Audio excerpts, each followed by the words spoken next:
The NFL draft is behind us, and now we have the rookie fever. It's the time of year where players are overdrafted and players are overlooked. Tonight, we talk about all things rookie, including a 3-round, 12-team Superflex rookie mock draft that you can join us for if you would like. All of that right now.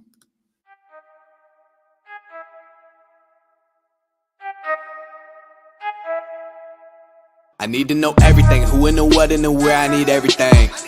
Trust me, I hear what you're saying, but act like it's new what you're telling me. I'm curious, George, I hop in the Porsche, it's 5 and a horse, I'm ready for war, I'm coming for throats, to turn to a ghost, I need to know everything. Now you be surprised at the info you get just by letting them talk, so I'm letting them talk.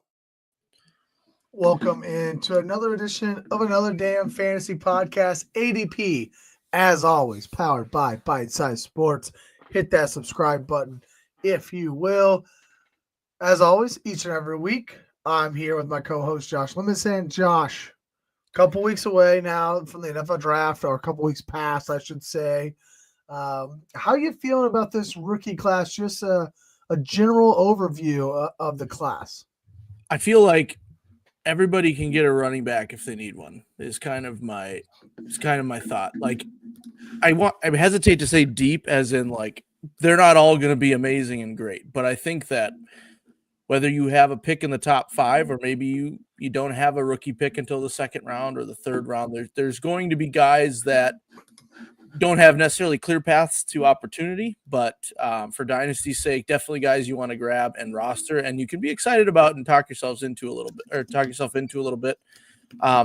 So much so that I also think there's going to be kind of a race to the early waiver wire as well, depending on what your league's setup is. But, there's a lot of guys. There's a guy I'm going to mention tonight that not sure if I can justify taking him in a 3-round rookie draft, but definitely a guy I want to roster to throw my taxi squad at the bare minimum, depending on what your roster settings are. So not a bunch of great running backs. Obviously it's very top heavy and we know who's at the top, but there are running backs to be had. It's deep enough to you can leave here with some opportunities to have some young running backs, I'll say. So, and it's more to be said about them than some other positions. That's for sure. So.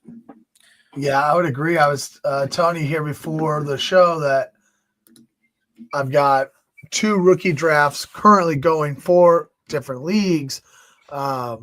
And one of them, 4 of the first 5 picks, it's a 16-team league. It's our big one. It's one quarterback only. Okay. And 4 of the first 5 picks were running backs. I was a little surprised by it. But at the same time, it is the cream of the class, right? That's what people are talking about. Yes, a couple of the wide receivers had good landing spots. We kind of talked briefly 2 weeks ago about not liking who lands in Green Bay. And it's like still, even though Matthew Golden landed in Green Bay, I'm like still excited about it, right? So there are guys that are still exciting from the wide receiver standpoint. Yeah. I think the tight ends are really strong as a class compared to the past classes. Usually it's like you get your Brock Bowers, Kyle Pitts, Trey McBride, but then there's not a lot after that. But this year it feels like there might be 3 or 4 tight ends that could be playable even in their rookie season. But for me, I mean, there's a glaring hole at quarterback. And to me, that just makes the whole rookie class just not exciting. Yeah. And it definitely could be wrong on this. It's just not exciting to me when you're going to tell me that in a super flex league, there's not even a quarterback that you're feeling good about taking 101. I mean, yeah, I know it's Ashton Genty, but there's not even a conversation about a quarterback at 101 in a super flex league. That to me, just as a rookie class, it just feels gross. And I'd rather just look at next year's class already for the. I was just gonna say, if you don't have the means to get if you're in a super flex league, especially, and you don't have the means to get a good quarterback room or don't have a good quarterback room going into this draft, that's I don't know. That's a tough spot to be in for sure. Absolutely. We are going to jump into a mock draft here momentarily. If you're here with us tonight, thank you for being here. Hit that like button, share with your friends, subscribe to the channel. But also, I just put a link in the chat. Jump into our mock draft, if you will. Josh, I know you still need to jump in as well. Oh yeah. Get in, claim a team, and then I'll just randomize it right before we get started. You should be able to use the same link I just threw in the chat, I believe, or I can also throw it in the private chat too. So jump into the 12-team mock draft. If you want to draft with us, we will get that started here momentarily. And if we don't have them, we'll just let the computers decide.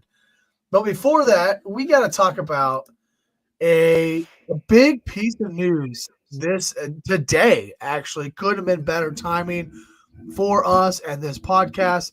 George Pickens traded to the Dallas Cowboys for a third-round pick, and I think there's even a late pick swap, something like that, down the road.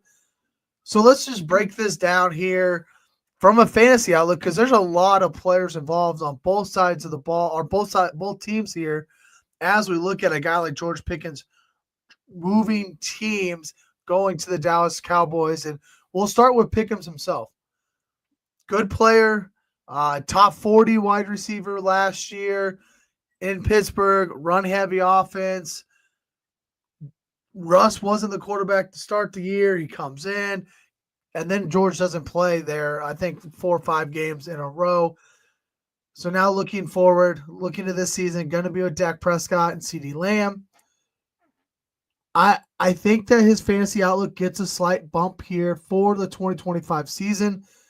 I think from a dynasty standpoint, you can't necessarily jump at it and think that his dynasty asset's going to explode, mostly because he's still in a contract here. He's not getting an extension for Dallas immediately. He's still going to have to play this out. He's still going to be a free agent this next offseason, which who knows where he ends up going as a free agent. We've seen these free agents go to less offensive firepower teams for more money in the past, right? Because they want to get their money. He should be the quintessential number 1 wide receiver on the market next year, so he's definitely going to get paid. Just depends on where. So because of that, I'm not loving the idea of raising him in a dynasty league, but for 2025, I do think he's going to get a little bit of a bump, going to be the number 2 on a pass-happy Dallas team, versus he would have been probably number 2 on a run-first Pittsburgh offense. Josh, how are you viewing this from a George Pickens standpoint? Yeah, I love it from a George Pickens standpoint, just because the talent, the contested catches, the fact that he's an ultimate gamer, like he plays every play like it's the most important play. I think we've all been desperate as fantasy. I know I have. I've had him for a couple of years, one in a keeper league that I was counting on him to be at least my wide receiver too, and he's had some flashes, to be sure, but he hasn't put it together consistently. And I think it's more of a product of the Pittsburgh offense, just not airing it out, not quite moving the ball enough, scoring enough touchdowns. I mean, their pass attempts per game last year ranked 29th, and their passing touchdowns they were battling it out with the Jets last year and 2 years ago for who could throw the least amount of passing touchdowns. Like, it was just a terrible fantasy environment for a guy that has the talent, I think, to be a top 12 wide receiver. I think you said it exactly right. For this year, I am amped about it. I am pumped. I think it only helps to have CeeDee Lamb on the other side. I think that with the offense in Dallas having been proven, Dak Prescott proving that he definitely can sling it and put up big numbers, I think we're going to see a spike in Pickens' production this year, at least more from a more consistent standpoint. It's kind of my hope. I think he's going to get more consistent targets. Like in the past couple of years, you've had to rely on him getting like a 45-yard touchdown in a game to really be relevant, because he was getting a lot of 4 catches, 50 yards, right? Sometimes if it's 4 catches, 90 yards and a touchdown, you're living with that. But that's a little harder to sustain. Whereas I think this year, I mean, you can't, defenses are going to have a hard time with that 1-2 punch of CeeDee Lamb and George Pickens. You're going to have to allocate multiple resources on one side or the other. And sometimes they'll be open, sometimes you won't. But I just think he's going to get a much more consistent target volume.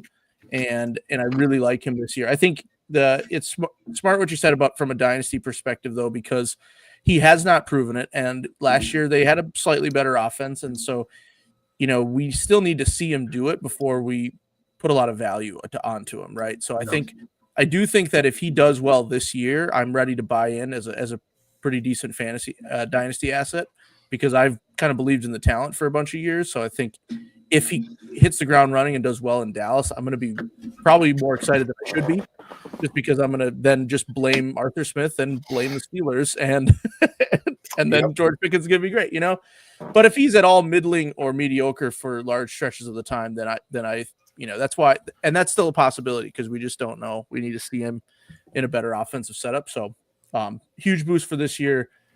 But yeah, dynasty, I'm not selling up major assets yet. I might go try to get him if someone's fed up with him or something, or if they don't believe that he can get production alongside CeeDee Lamb. I might go try to buy him in a dynasty league, but not for anything super pricey, that's for sure. Yeah, my last note here. If you're in the chat, let us know what your thoughts are on this trade and how it affects George Pickens' fantasy outlook. My last note would be on the similar topic of the trading that you just mentioned.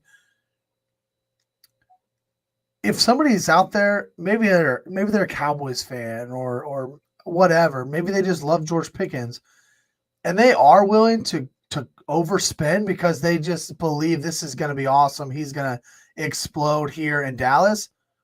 I'm completely okay with going ahead and moving on from George Pickens if somebody out there is going to really come after him. So maybe you just put him on the trade block just to see what kind of offers you're getting. I agree that I would not be chasing him and paying up for him, but every league's different and every manager is different. And there could be a manager in your league that is willing to pay and overpay for him. And so I think anytime you get news like this, people are going to overreact one way or the other. See if you can squeeze a little extra value out of George Pickens and get a couple extra assets that otherwise you wouldn't get any other time of year.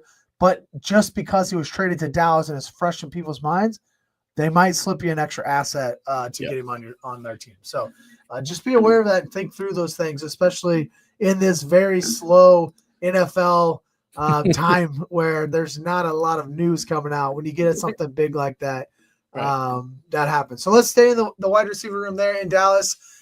Does this affect CeeDee Lamb at all for you? No, I've been screaming. Well, screaming's is probably an exaggeration, a little hyperbolic there, but I've been wanting Dallas to get a wide receiver too for a long time. Brandon Cooks has been tried there. Jalen Tolbert, we thought maybe he could be it. Like, good offenses need multiple targets, and I think that can almost enhance a guy like CeeDee Lamb. Like you could very well be getting beat by George Pickens one game that like too much, and you have to, then you get to find more ways to get CeeDee Lamb open. And he's much more versatile. He's got much more ability to have plays designed for him. And so I think for Dak Prescott's health is the big factor here. Yeah. I mentioned in our notes, we have, they have a new offensive coordinator who's brought in because he kind of revamped the offensive line in Arizona. And, but the running back room isn't super exciting. And if you trade for George Pickens alongside CeeDee Lamb, you're going to throw the football. So I'm very much thinking that this is going to be a heavy pass volume type of offense. Their offensive line should be better, but it's not going to be, I don't think it'll be that much better where they can just, run the ball up and down. I don't think that's what they want to do. So I think that this benefits CeeDee Lamb. I think he's going to get a lot better of targets. Defense are going to have a harder time focusing on him. And, he's proven he can be wide receiver one. So it's not I don't think it's bad at all that he's got a running mate now. Yeah, Tyler makes a good point. When Amari was there, CeeDee Lamb was smashing, as he has done his entire career. Yep. I would agree. Fully agree. Does not hurt Lamb at all. He is the number one. All right, last player in Dallas. You brought up Dak Prescott and his health. He now has that legitimate number 2 wide receiver that you and many others have always hoped that Dallas could find. Yep. So I want to get your thoughts. I want to share my thoughts here, but let's talk through how Pickens kind of changes the fantasy outlook for Dak. And the way I kind of see this here is, although there's a lot of time left in the offseason, a couple months still, 5, I guess, 4 or 5, which kind of sucks, but there's still plenty of time for things to change. I think this could catapult Dak into fringe starter, weekly starter for fantasy, where he had really dropped out of that. You could stream him week to week on occasions, but you brought up the offensive line. There is no run game. They got Jaden Blue, I believe. Jaden Blue. Devontae Williams is in, but they brought in Williams as well. Devontae Williams. Yeah. They didn't spend a lot on running back. Right. I think they're going to be fine, but I think they're still going to throw the ball. I think that's really what this offense is going to need to be. So I expect that's now that he's got 2 of them, right? Now he's got 2 targets plus Ferguson still. I like Dak's outlook here with a legitimate number 2. Before this, they would run out guys like Kevontae Turpin and Jonathan Mingo. There was absolutely nobody. Yeah. Very bleak outside of CeeDee Lamb. So I like this a lot for Dak Prescott. And currently I would move him up quite a bit in my 2025 quarterback rankings. Now that he has, again, not a lot for Dynasty because I don't know if Pickens will be there more than a year. Right. But for this season, Dak should be a fringe starter. Yeah, absolutely. I think I would view him as a guy probably right on that, quarterback 12 to 15, 12 to 16 type of range for this year. Like you said, I mean, he's in his 30s now, so it's hard to really get super excited from a dynasty standpoint, even though quarterbacks have a longer shelf life. I love Pickens for Prescott. I mean, Prescott has had some issues with interceptions in the past, so what better than to get a guy like George Pickens who wins contested catches? Like, he's got a big target you can throw to. You can trust that he's going to at least battle for it. If he's not going to catch it, might break it up. I like what they did with the offensive line. Last year, they got Cooper Beebe. I know they lost Zach Martin. He retired, but they drafted Tyler Booker this year, who's a guy I think will be really good on the interior part of the line. I think that last year is kind of an anomaly. The Cowboys, we know for sure, are a good regular season team when when they have the pieces in place. Last year, they really didn't do anything before last season. Their offseason last year was really terrible. This year, they have done some things. They've done some moves and bringing in George Pickens. Like, they're going for it here again. Healthy Dak, I for sure like him as a fringe starter. If you're one of those people, especially in redraft, if you don't like to reach on quarterbacks early, right? And if you're not going to get one of those top 5 upside, rushing upside type quarterbacks, and maybe you like a rookie quarterback, or maybe you like a young quarterback that hasn't been proven that's going to go late. I have no problem not taking a quarterback for a bunch of rounds and then taking Dak when he's wherever his ADP is, and then a young guy afterward. But yeah, I would be very surprised if he's not right around QB 12 for most of the season. Yeah, I think we are in agreement on that one. All right, last player I want to talk about, then we are going to jump into this 12-team Superflex rookie mock draft. Again, if you want to join, I put the link in the comments, so jump in to the mock draft if you want to, just to kind of get a feel for it before your own leagues drafts, and we'll kind of talk through those picks. But first, let's talk about DK Metcalf. Moving from Seattle to Pittsburgh. Even when that happened, there were a lot of questions going around the volume in this wide receiver for these wide receivers in this run first offense. All of those questions have kind of been put to bed now because Pickens is gone. I think DK Metcalf gets a boost, a huge boost for what we were expecting in Pittsburgh. I don't know that it's better than what he had in Seattle, but I think it's a lot better than if him and Pickens for sure were both there, because they both run very similar routes. They both like to beat you one-on-one and take the go route and just out-muscle you, outplay you, and get the home run ball. So I do think that helps quite a bit. I could see DK Metcalf being up in the top 12 top 15 for wide receiver come redraft rankings times for me in 2025. Really quick, I just want to say, like, I think this is another area, though, you could potentially jump on somebody overpaying for DK Metcalf in Dynasty. Because now it's like, wow, he's in Pittsburgh. He's all by himself. There's no more George Pickens. Well, we've never seen him in Pittsburgh, so we don't know what it's actually going to look like. We don't even know who the quarterback's going to be yet. But if there's somebody in your league that's like, oh, I need this guy on my team now that there's no George Pickens, not that you have to sell him, but if somebody is just willing to give up those extra assets, this is the right time to take advantage of that. Other than that, I'll digress. I want to know your thoughts. How do you feel about DK Metcalf in Pittsburgh with no George Pickens and currently no quarterback, but maybe Aaron Rodgers is on his way in? Who knows? Those are the big ifs that worry me. I think you're right. Without Pickens there, I'm much more likely to give DK Metcalf a look. I think everyone can recognize his talent and his ability, and he's proven at times he can be a really effective receiver. I worry about him as the only wide receiver in Pittsburgh, though, simply because, I think I mentioned earlier, Arthur Smith's offense last year, 29th in pass attempts per game. Like, is he going to even get the target volume? Are they going to be on the field all the time if Mason Rudolph is their starter this year? Pittsburgh is always known for their defense and their running game more so than airing it out. And so all that stuff scares me. I think, when you mention if someone's excited that he's the only guy or the true wide receiver one in Pittsburgh, I might jump on anything that's pretty good value for that, because that scares me. Unless you are one of those people, like you said, is Aaron Rodgers coming in? Is there something in the works to get a guy who's going to sling it around a little bit? Because right now, I don't trust their quarterbacks. I don't trust their offensive coordinator to, I was looking a little bit at their personnel packages earlier, and none of the ones that Arthur Smith ran were particularly effective either for any sort of time. So their offense has to get a lot better before I get super excited. And that's not necessarily a knock on DK. It's more of the situation. Because as a receiver, I think I like him. I think you'd be kind of silly not to appreciate what he can bring to the table. So, and definitely since Pickens gone, definitely worth a look. I'm not super excited until I see the Pittsburgh offense do something that's going to be like, hey, we're going to put up some points for once. Because I'm not sure they will. Yeah, I saw a stat this week. DK Metcalf has finished as a top 20 points per game wide receiver just one time in his career.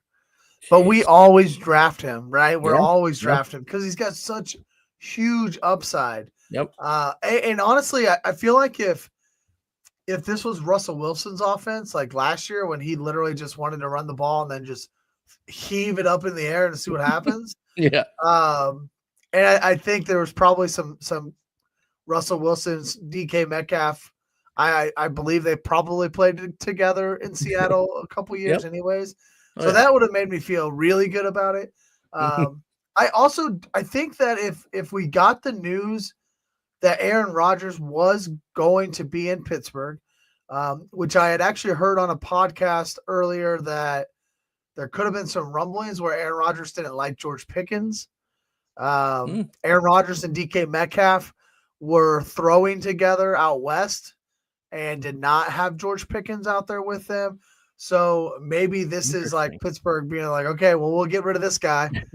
We just want you. I don't know that, obviously, but I do think that I would feel a little bit better about DK Metcalf if Aaron Rodgers was there. Yeah. Not because I think Aaron Rodgers is going to be great for them, but because they have Mason Rudolph as their quarterback right now. Like that. When Aaron Rodgers is an upgrade at this point in his career, that's when you know you have a really bad quarterback room. Right. No disrespect to Will Howard, the national champion, and we loved him here when he was at K-State. Like, no disrespect to him, but I don't think he's going to be a NFL quarterback.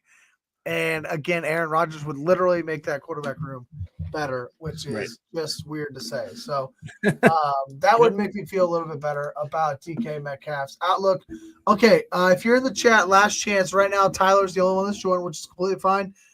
We will have computers pick on mock drafts. That's the best part about Sleeper is you can run as many mock drafts as you like, and the computer will always pick. And I'm sure they got a really good algorithm for how they pick.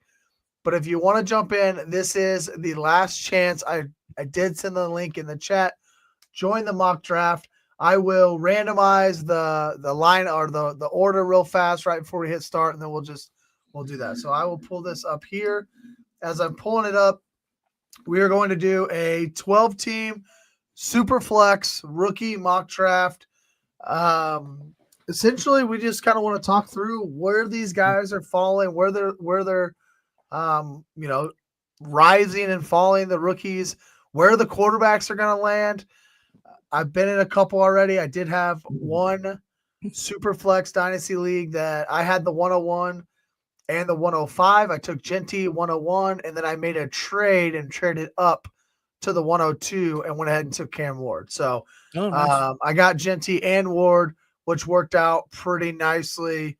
I don't mind Ward at 102 in super flex, but I have seen Omar and Hampton go before him. I've probably seen Travis Hunter, even a little bit of Tet McMillan. Cam Ward goes anywhere between the 102 and the 108, it feels like. So obviously we don't have any rosters to build these off of. That always changes, everybody, right? If I've got 4 good quarterbacks, I'm probably not taking Cam Ward at 102 if I need a running back and Omar and Hampton, something like that. But we don't have that here, so we're just going to straight up go 3 rounds, rookie mock draft. Nobody else is going to join. Let's get this thing started. Let's do it. Let's go to. And while you're getting it set up, I'll just say, speaking of roster, what your roster setup looks like that plays a big role with tight ends as well. You mentioned it's a pretty good tight end class. I do think for me personally, there's a couple guys that are much more worthy of taking early, right? And so, as always, know your league, know your roster. If you need to reach a little bit, that's not the end of the world for a top talent. Genty and Hampton. That's what I've seen in my mocks as well. It's pretty much Genty, Hampton, 1-2 almost every time. So. Yeah. So Genty, Hampton, McMillan, Hunter, Cam Ward goes at 105. Which I think he really just goes. Do you have a huge lean on Cam Ward one way or the other? No, I think that in the super flex, I think it's almost a given he's going to go top 5, and I'm happy to take him top 5 wherever that is. For example, Travis Hunter scares me a little bit simply because, I'm really, you can't bank on how many snaps he's going to get. All right, this is a predicament already. I paused it for you so you could. I wanted you to be able to finish your thought without having to. Oh, thank you. Yeah. So Team 4 took Travis Hunter, and that's, at face value, that's a steal almost to get that talent there. But when we don't know what he's going to play, I'm very scared to spend, that kind of a draft capital on a guy that may not even get points technically a lot of the time. So if I was Team 4, I would have taken Cam Ward there and been pretty happy about that, right? I have no problem with Genty, Hampton, McMillan going 1, 2, 3. That seems pretty chalk. I think Travion Henderson was a smart pick because I think there's a lot of catches to be had there, and I don't think that Ramondre has the stranglehold that we would think about, on the backfield in New England.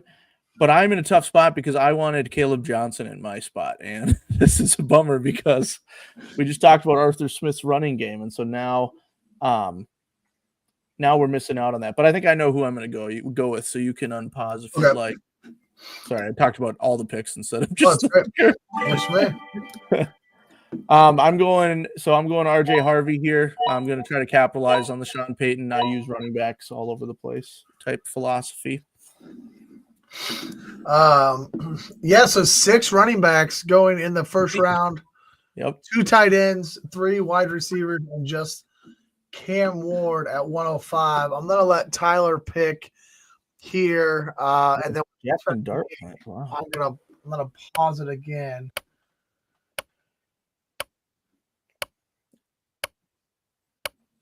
Let's see if he's around. Let's go, team! Let's go! All right. I'm going to hit the pause button there so we can just kind of talk through this. So, Yep. Going back to the first round, I took Travion Henderson over Judkins. Personally, I think I like the explosive. If I'm going to take a running back, give me somebody who can be explosive. I'm not that he's going to be a Jahmyr Gibbs, but Gibbs doesn't have to touch the ball barely ever, and he can absolutely have a 20-point fantasy football game for you, right? Yep. And that's what we're looking for. So that's why I'm taking Henderson, and I think he and Ramondre will be fine. I mean, every NFL is trying to go with the 1-2 punch these days anyway. So, and I'm kind of starting to like this New England offense. It's just quietly, it seems like they're putting some pieces together and some pieces around Drake May and new coaching staff. So I like Travion Henderson. I am almost always a wide receiver guy, especially when it comes to the dynasty. And I just wanted to mention, I'm just not in love with these wide receivers.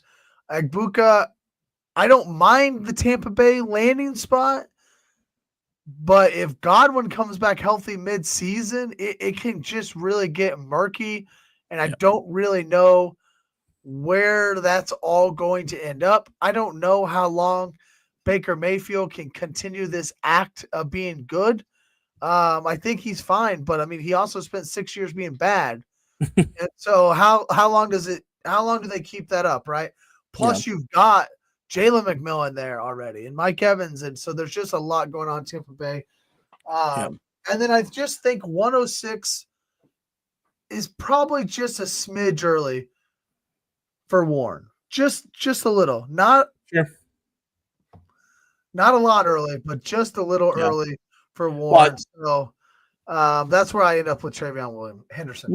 Yeah, no, I like that pick a lot. I think Judkins has a clearer path to more carries, but I think what you said about what you said about explosive plays, and since I think PPR leagues I feel like are more popular these days, I think Henderson's going to get way more catches. So I have no problem with that. I'm kind of similar with you with Emeka Egbuka. I think he's a good dynasty asset for down the road with kind of an aging Tampa Bay Bucks wide receiver room. If Jalen McMillan hadn't been super productive last year when he was given opportunities, then I'd be ecstatic to get Egbuka at 8. But right now at 8, that feels a little bit high for a guy that, he'll contribute and he'll make the team and do well, but I think it'll be a while before he's a viable fantasy option. And I think to talk about what you said with Tyler Warren, if it wasn't, Anthony Richardson and Daniel Jones as the potential pass throwers to Tyler Warren, like if he went to, like even to the Jets, right, who needed a tight end, and I know they got Mason Taylor, who might go in this 3 rounds too, and never know, but if he goes there, even with like a Justin Fields, or if there's just better landing spot, like I know that the Colts needed a tight end. I love the pick to them, but not from a production standpoint as much.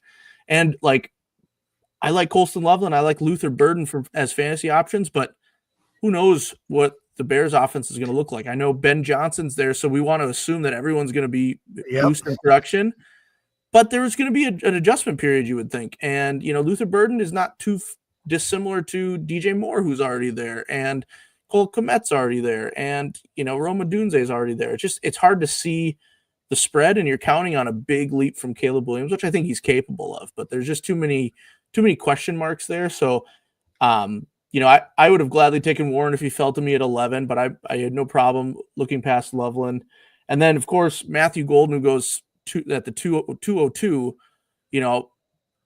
in a perfect world, if he went anywhere besides the Packers, basically, I would have taken him for sure at 11 there because he's my favorite receiver in this draft, but I don't know, where the target distribution is going to be. Like he could lead the Packers in targets by like 1 or 2 targets, and they could all be in the 85, 95 target range. And that's just not enough for wide receiver 1. Now this is a rookie draft, right? So, from a talent standpoint, if I was doing a startup here, I'm probably more prone to getting Golden at the value. This wouldn't be a startup, but you know what I'm saying? Like I wouldn't mind betting on the talent if I'm planning a roster on him, assuming things might change, but I definitely like Golden in the back end of the first round.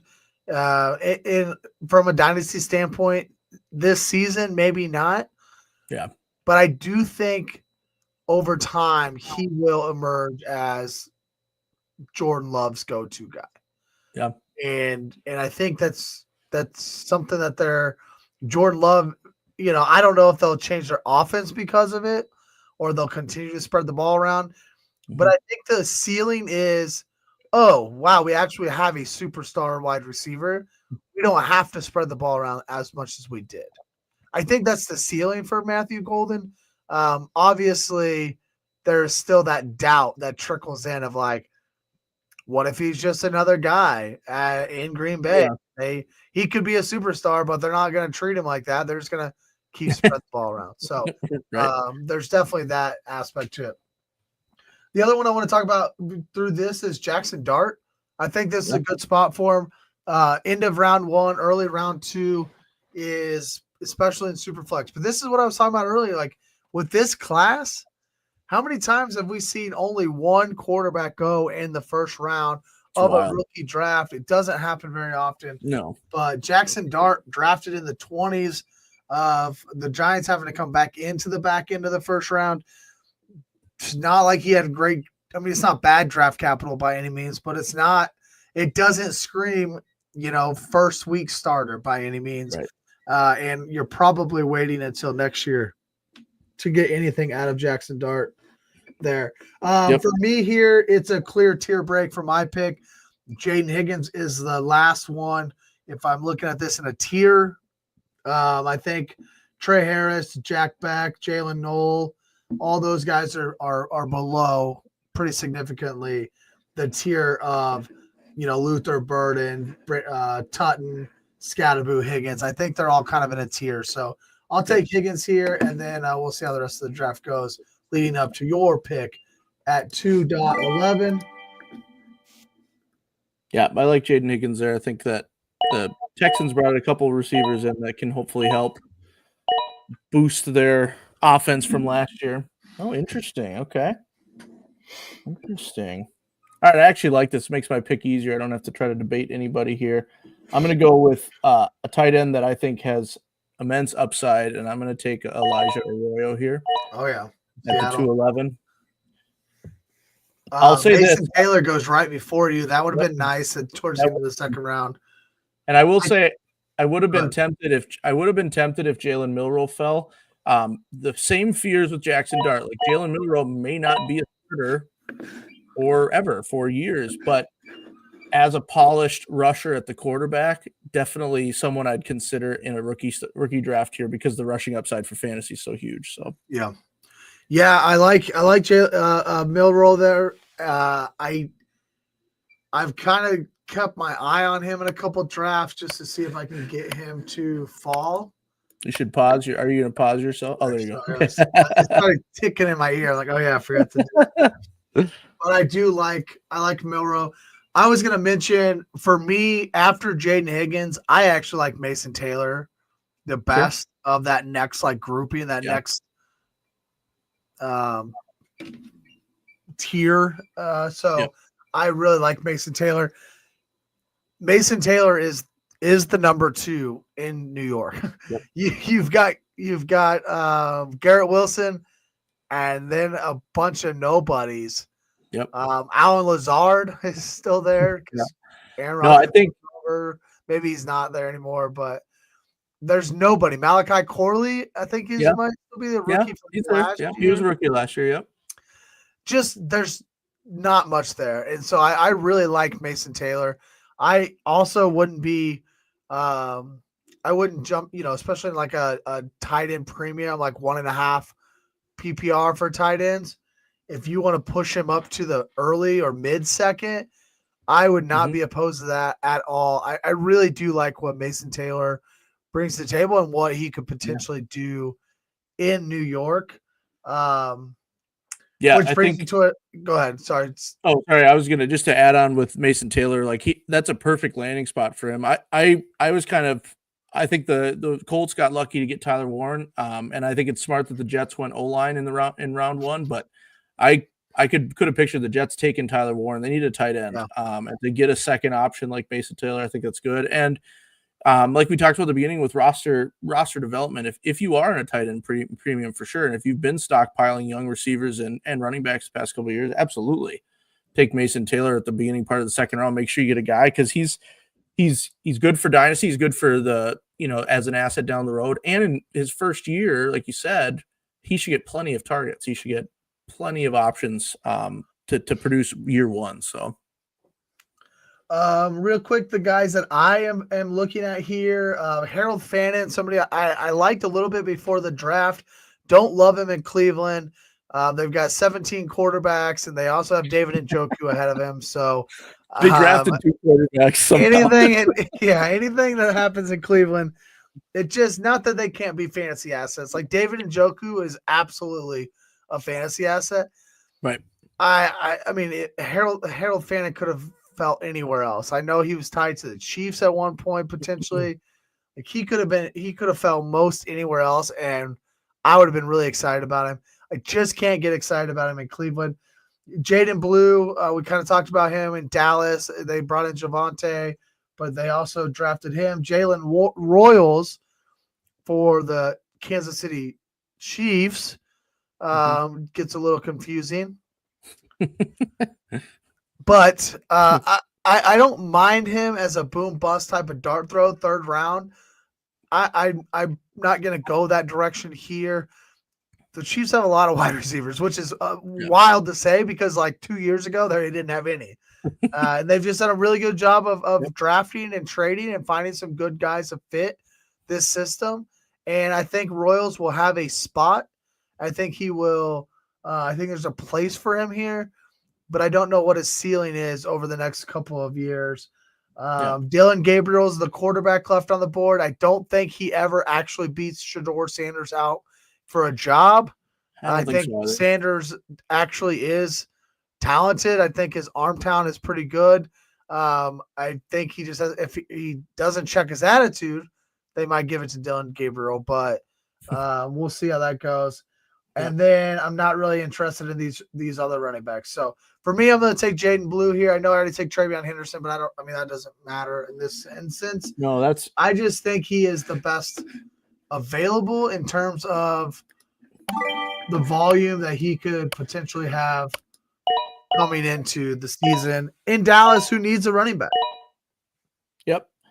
Yeah, for sure. And I think that, we talked about like earlier, they've brought in Javonte Williams, they have Miles Sanders on roster, but there's no reason why Jaden Blue, who's lightning fast, can't find a way into some touches in Dallas. And if that offense takes off with CeeDee Lamb and George Pickens, I mean, why not? I'm also going to go, I'm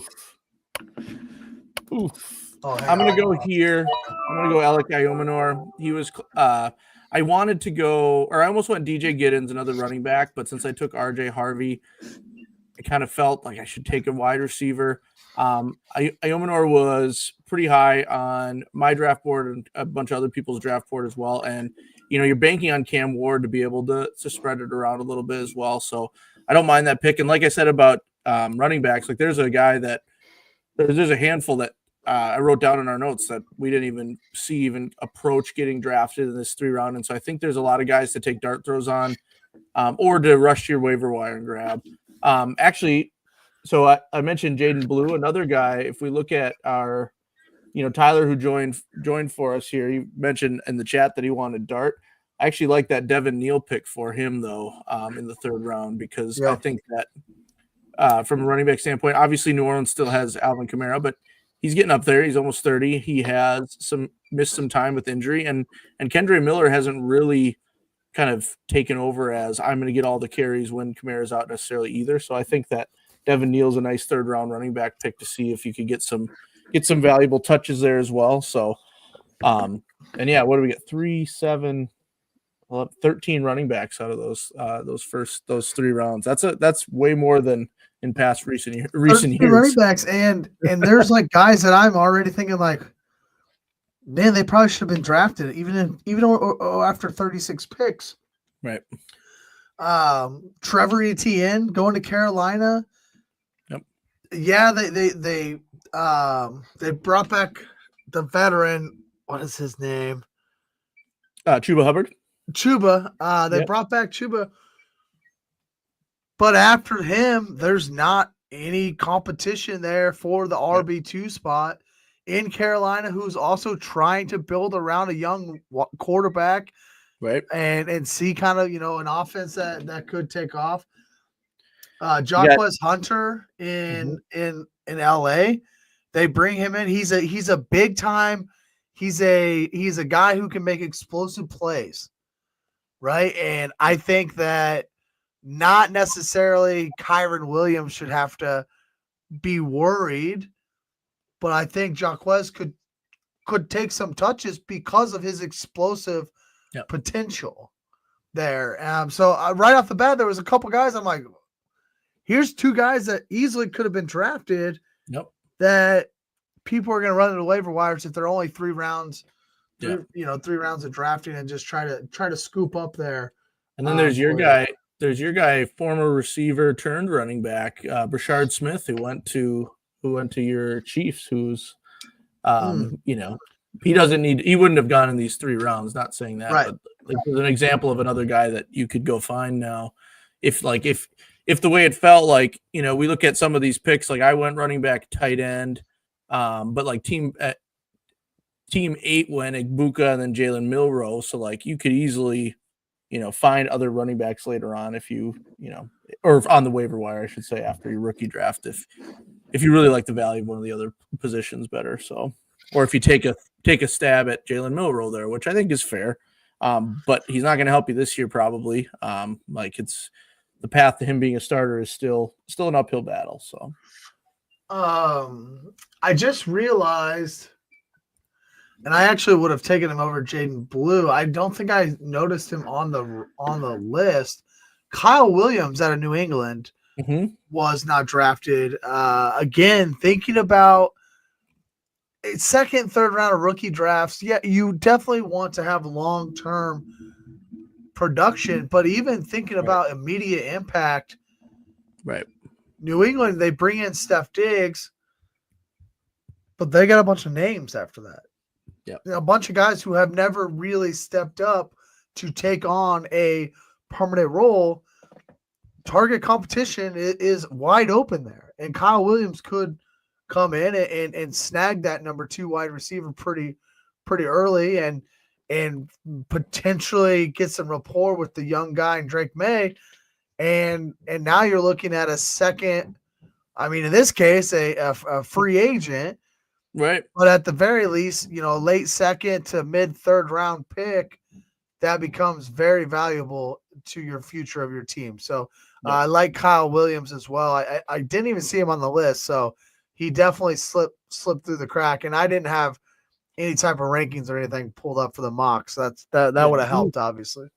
Right. And that's like another good point about, know who you're drafting with as well, right? Like some people, if you're doing it on Sleeper or an app, like Kyle Williams is way down the list. So if you're drafting with people who aren't worried about it, you're not going to have to draft him in something like that. But you raise good points. And we talked about the coaching staff in New England too. Josh McDaniels is back as OC and Vrabel's in at the header. And, I'm a big Drake May guy. So I think their offense could be leaps and bounds better than it was last year. And for sure, Kyle Williams could be a part of that. So, so definitely after your draft is over, definitely go run to your waiver wire and make sure that no one snags up those guys that didn't get drafted. So, yeah, for sure. I was going to pull up this is a live 3-round draft that is currently happening in one of my leagues. This is the one I took Genty 1 overall, and then I moved up from 105 to 102 to take Cam Ward. But I just felt like it would be kind of an interesting just to see where guys are falling in real time. These are, I think, 24-hour clocks. But you see Jackson Dart here at the 201, which we had kind of talked about. The first round is all kind of the same. The only big difference I see is Matthew Golden. And this one went 108, and RJ Harvey went 202. I get Higgins to fall to me at the 205, which I think is exactly who I just took at the 205 in the mock draft as well. You see a little bit of a run of quarterback here. I think this is pretty early for Shog. Honestly, I think it's really early. but it is a super flex league. People do start to get a little antsy with their quarterbacks. So Devin Neal goes. There's a lot of KU guys in here, so that helps. Again, know who you're drafting with. Right. Jaden Blue goes. Dylan Gabriel. Ollie Gordon. I think that's really, really high for him. Thinking about the running backs that are still on the board. Yeah. Jordan James, Jaquez Hunter, we've already talked about. I guess there's not a lot of running backs on. So what'd you say? We did 13 in the mock draft? Yep. 10, 11, 12. So we're missing somebody. DJ Giddens went in ours. He went our final pick. Yep. Which I actually liked, and I considered him before I took Ayomanor because Giddens is, he goes to the Colts. Jonathan Taylor is prone to missing time. So he's got an avenue to some touches early on and then also down the road as a dynasty asset. Yeah, there's Kyle Williams. Look at this. He's way down there. Yeah. Yep. I'm about to make a trade and get back into this draft. See if I can't snag him before the end. Oh yeah. I was bad. I don't have any quarterbacks. I have Drake May. And now I have Cam Ward. So I'm actually bad in this league. So which is why I got the number 1 pick. Right. But now you have Cam Ward, Jackson Dart, and Drake May. No, I did not take Jackson Dart. Well, that was not my pick anymore. Yeah, gotcha. It was my slot, but I didn't pick it. I didn't pick there. So, but again, like I wanted to pull it up because one, I was kind of interested to see how that actually compared to our mock draft, which was very similar. Yep. A lot of running backs. The quarterbacks are all going off the board at some point, anyways, and very few wide receivers. In general, very few wide receivers. Yeah. Tyler, thank you for joining with that. That was great. Go ahead. Yeah, appreciate that, Tyler. And I liked your picks too, by the way. I was just going to ask you a hypothetical question because, I already bashed the Steelers offense, but in terms of how much they're going to run and the fact that Caleb Johnson really is a nice fit alongside Jalen Warren. If you look at our mock that we just did, I think Travion Henderson is for sure the guy that needs to go before both those. But do you think, how would you feel if Team 7 had taken Caleb Johnson instead of Quinshon Judkins and Judkins went a little bit later? Or does it not matter? Because I was just thinking, I think if I was at that 7 spot and Judkins was available, it would have been tempting. But the more I think about Caleb Johnson in Pittsburgh, the more I get excited. So I don't know if that's too much of a reach, and he went 109 in the draft you're currently in right now. So is that right about right? Loving Caleb Johnson. Yeah. The landing spot is great. I mean, there's literally nothing you can say that you can say bad about this Pittsburgh landing spot and this Arthur Smith offense. Caleb Johnson is the replacement for Najee Harris, right? He is going to be the bruiser. He's going to be the first down, second down type of back. Bring Jalen Warren in for the scat back, the third down back, those kind of things. Yeah. So he's going to get some run. I think Quinshon Judkins is just a better overall runner. And in a very similar situation. Right. Where he's going to be the guy. Yeah. And is Ford that's there? Yeah, Jerome Ford's still there, but he definitely it feels like it's obvious that he's going to be the Nick Chubb replacement. Yeah, but then again, it's Cleveland. They drafted 2 quarterbacks and 2 running backs this year. So who the hell knows what they're doing? But they might have to protect the quarterback, right? And whoever it's going to be. Yeah. So they might hand it off, and more than anybody else. But both of these guys landed in the dream spots as bell cow type running backs. Yeah. Yep, for sure. And I think that's who they are. That's that is the type of running back they want to be. Yeah, for sure. And I think you're right. I think Judkins a better runner overall, better athlete overall as well. I think that's part of the knock on Caleb Johnson. He's a really polished runner, but not not quite with the measurables that you'd want. It'd be interesting to see if they weren't in those perfect positions, would they drop even into the early second? That'd be an interesting thing to look at. Yeah. But I was going to say one nice thing about the Browns. I do think, as silly as it, like they traded away the possibility for getting Travis Hunter, they're not going anywhere this year. So to get an extra first-round pick next year, I think that was actually a savvy-esque type move by the Browns. Yeah, for sure.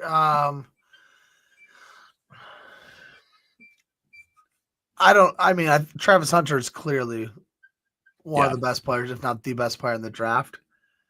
Yeah, it's hard to say it was people are right going to have to use him the right way if they're wanting to use. I think Jacksonville's already kind of come out and said no, he's our wide receiver. So, nice. I would obviously rather see him on the offensive side of the ball. I brought this up because I do think there is a little bit to be said here about Cam Scadaboo and I can't say this guy's first name. Tutton. I think it's Bashal Tootin. Is that right? I don't know. That may not be right. Bashal. I don't really love. I think I would like to have Burden and Higgins and probably maybe even Trey Harris. Probably not. Mm-hmm. Jack Beck, probably not. So maybe it's just these two guys. Maybe Trey Harris is kind of on the brink. But I would like them more than these running. I agree that the running back class is deeper than the wide receiver class, which is weird for me to say. But I don't want to I don't want to get crazy with it. And I think people are feeling like, oh, I don't want to miss out on a running back here. Cam Scadaboo he was a really fun guy to watch in college. He's going to work his tail off. He's probably going to be the hardest worker on the team. But I like your boy there in New York. And I don't think Cam Scadaboo is coming to steal his job for whatever. Like I don't think that's the case. So I don't see the path for touches for Cam Scadaboo as we do for RJ Harvey, Caleb Johnson, Quinshawn, all the guys going in the first round. You can see why. Mm-hmm. And then you get into the second round. I'm like, I don't mind that this many running backs are being taken, but I do think we're pushing these running backs up that probably shouldn't be up there because so many running backs are going early. I will say, I think it's hard for me to tell because I overvalue Tyrone Tracy. I know that for sure, but also I have heard a lot of, other analysts say that Tyrone Tracy doesn't have a hold on that job and that Scadaboo can easily come in and take over. So I think that's part of it. I'm with you though. Jaden Higgins is one of my guys from this draft. So I would have taken him for sure. After Matthew Golden there, just because I really like him as a prospect. And even Jack Besh, has a chance to be the second option after Brock Bowers. I know Jacoby Myers is still there, but Vegas got a huge quarterback upgrade, in my opinion, with Geno Smith. Yeah, and so absolutely. So Jack Besh is I think he's a converted tight end into wide receiver. He's just an animal out there. I think he would be exciting as well. So I think I'm with you on Higgins above those two running backs. Burden still scares me. I need to see what Chicago looks like. In my head, yes, they're going to score a bunch of points because Caleb Williams is going to be great. Ben Johnson's there, but there's a lot of mouths to feed from a fantasy standpoint. I don't know. So I think that's good value for Burden there. I think that's a fine place to take him. I personally would avoid. And then Trey Harris is interesting because, see what Herbert has now. If Trey Harris amounts to what we thought, maybe Quentin Johnson never got to be, because they already have Vlad McConkey there. So I think that's a good way to look at it for sure with those running backs there. And even then, maybe even if you want to put Scadaboo in a tier with Burden, Higgins, and Besh and Harris, okay, and maybe you need the running back. I'm not going like that. I don't want to nitpick that. I do think that the Tutton one, or Tootin, or whatever his name is, I do think that is really, really high because that's a guy who's actually competing with two guys in Travis Etienne and Tank Bigsby. Right. And so not to say he can't, obviously it's a new regime in Jacksonville. They draft him. Maybe he's going to get a shot at this thing. Wasn't a super highly, regarded prospect coming in. And not that he was a bad prospect, but he wasn't highly regarded. And now all of a sudden we're drafting him in the top of the second round. It just doesn't feel great. To me, anyways. I think he needs to be towards the back end of this second round. And Scatterboo, I could live with him here, but I personally, I would have him more closer to the middle. So I just wanted to bring that up. When you were talking, I was looking at it again. I'm like, it didn't register to me that those are the two guys that had went in front of me. And I'm like, I don't know if I like that. So I want to just briefly mention that. Let's keep this thing to an hour tonight. If you're good with that, maybe we end on one fun rookie question. And I just want to know, going into the draft 2 weeks ago, we kind of have our preconceived ideas about these rookies. Just give me the one guy for you who you walk out of the draft. Now, 2 weeks later, we do a mock draft. You're like, this is the guy who his value raised the most, in your opinion, because of the landing spot. I want to know, landing spot was like, oh my God, this is a guy I want now, or this is the guy who his value really raised, whether he was already highly valued or not, really raised. Yeah, we've already talked about him a lot, so I'll stick with my guy Caleb Johnson, just because he wasn't one of the most highly touted running back prospects, and it isn't going to be the biggest game changer, but what better place to go than Pittsburgh? He doesn't have to change his uniform colors, right? That's right. Going to take over the Najee Harris role. It's the Arthur Smith offense. He's going to run a ton. Jalen Warren, we all love him, but he's not ever going to be the guy that takes over everything. And so, the fear still is that their offense just isn't generally that productive overall. But in terms of where you would have wanted Caleb Johnson to go, that's why I think he's a first round pick in these rookie 3-rounders, because he's going to get touches. He's going to get touches. Volume is king, and he's going to get that from the get-go. At least that's the feeling that I get. So I think that he really upped his value from a fantasy standpoint, being in that back end of the first round. So yeah, I agree that he's going to his value absolutely raised. Two guys for me, I think the one is Amari Hampton. He didn't have a long ways to go, but as soon as that came across the screen that the Chargers took him, it almost was like instant, he's the number 2 pick. I mean, truly, like in every format, he's probably the number 2 pick, unless you absolutely need a quarterback. And then he's the number 3 pick. I've seen him as the 2 or 3 pick in every draft I've done so far. So, he didn't have a long ways to go. He's probably going to be top 5 already. But as soon as he went to the Chargers and gets to be the bell cow guy there, you knew for Harbaugh, you knew that was going to be great. The other guy is Jackson Dart. I know he's in the back end of the first round, but New York's not a bad landing spot for Jackson Dart.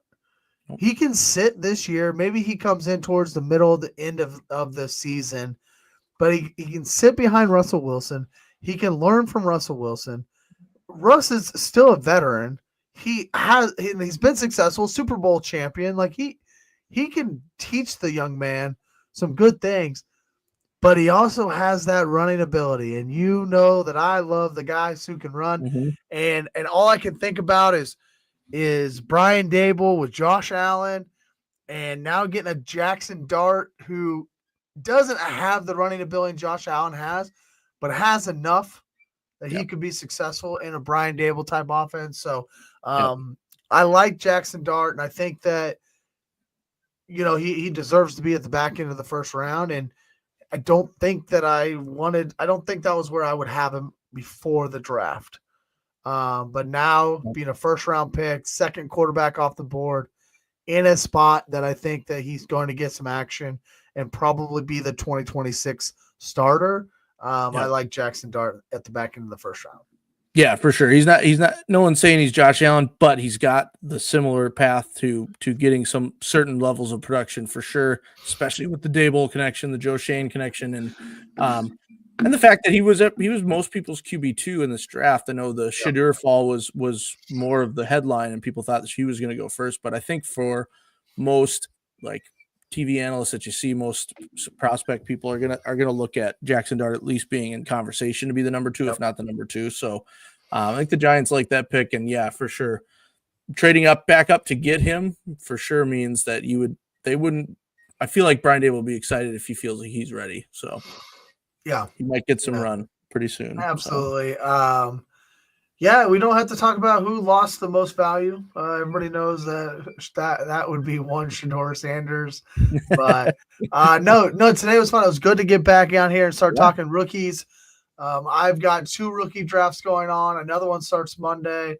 I think we have one that starts like every Monday of the month of May. So usually they last about a week, and then we get started on the next one. And I say we because there's like multiple guys in the same in each one of these. So I'll keep ripping my rookie drafts. You got any rookie drafts coming up? I have one starting tomorrow. Yep. And what do you got? What do you have picks? I do. Let me pull that up because it's my league that last year going into it, I had no picks because I tried to contend the year before.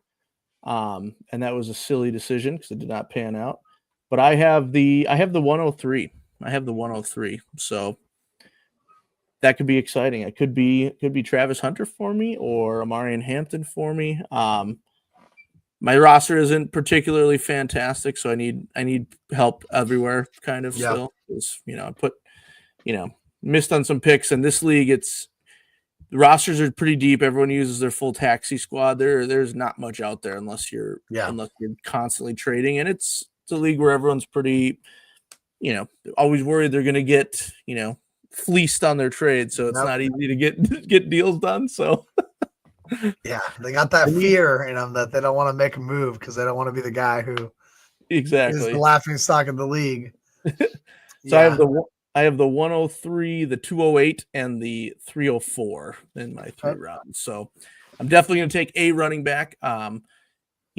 Hearing what you said about Travis Hunter, that gives me hope. I was worried about taking him, but I'm going to have a hard time passing him up if he falls to me at 3. Cam Ward is in play. I have Patrick Mahomes in this league, but my second QB is Tua, and he's obviously been unreliable in terms of it being on the field. So I got a lot of options there, but that one starts tomorrow, so that'll be interesting. I think we do 8 hours, but it's one of those leagues where when it's your pick, half the league messages you and says it's your pick. It's like you have 8 hours, but really they want you in like 10 minutes. So and somebody's definitely complaining that it's taken so long. Exactly. Why can't we just do a regular draft? All those things. It's like, come on. We have this for a reason. It's actually great. I mean, you should if you're in a dynasty league and you're not doing rookie drafts over 8 hour clock, at least 8 hour clocks, like you're doing it wrong. Yeah, I mean, it takes some time. Nobody has to sit down for 2 hours to rip a draft now. Like, just let it happen. Plus, it encourages people to make moves and trade while they're on the clock and those kind of things. And you can't do that quickly. It takes time. People have work and other obligations that they can't respond immediately. So, just a PSA. Just do the 8 hour clocks with rookie drafts, guys. Enjoy the process. Don't rush through life. It's so much more fun that way. Rush through life. All right, Josh, tell the people where they can find you until they see us here again next time. Yeah, so if you haven't checked out Simon and Friends' last podcast, Simon and I ranked the off seasons of all 32 NFL teams based on their draft. I do need to check that out. And whether we should be proud of this or not, it went 3 hours. So Simon. Wow. Okay. Simon has released just our top 10 teams because it took us an hour and a half to talk about the top 10. As we expected, we had a few similar teams, but we had some that were way far off because of who we valued in the draft. And I'll be honest, some of the teams I moved around so much, I just ended up leaving them places. So it was interesting, but that's always a fun listen. Otherwise, make sure everyone's hopping into Bite Size Sports. I'm assuming Football content will start to get ramped up here. I know you and I are back pretty regularly going forward, and then there'll be some of our weekly shows. I think will be coming back relatively soon for the season. So, all right, let me take a guess. Just name one team. I'll guess where they are at in your rankings. In the offseason rankings? Yeah. Okay. How about the New England Patriots? That's weird. I was literally about to say, I almost wanted to just let me guess with the New England Patriots. That is legitimately the team that was on my mind. Because you said top 10, I actually think they got to be. They brought in Steph Diggs. They had a really good draft, I believe. Let's go 6. All right, I'm going to pull it up here. We ended up putting them at 1. We ended up putting them at 1. Wow, dang. So I had them at 2 in my initial one, and he had them in the top 5. So we ended up, but because we were far off on some other teams. But that's awesome. All right, go check that out because I will. I got to get that queued up. So I got to mow the yard tomorrow, so that'll be perfect. Oh, there you go. To listen to and enjoy that. So that's awesome. That's a fun topic too. Yeah. Just to be able to talk through their offseason. Not even about their team itself, but sure you talk a little about roster stuff, but just the offseason. How well did they do? So yeah, exactly. The New England Patriots number 1. I like Drake May, so yeah. Let's hopefully all these guys they put around him will start to pan out. All right, you can find me just on Twitter at TrevorS_FF. But we're gonna get out of here, make it a little shorter tonight. Thank you all for tuning in for the rookie mock draft. We will be back very shortly next week or the week after, one of the two. Keep an eye out on Twitter. Keep an eye out on YouTube. Thank you all for being here. Until then, good luck in your rookie drafts.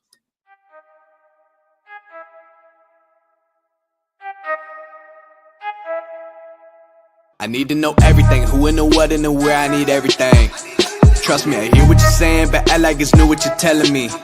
I'm curious, George, I hop in the Porsche, 5 and a horse, I'm ready for war, I'm coming for throats to turn.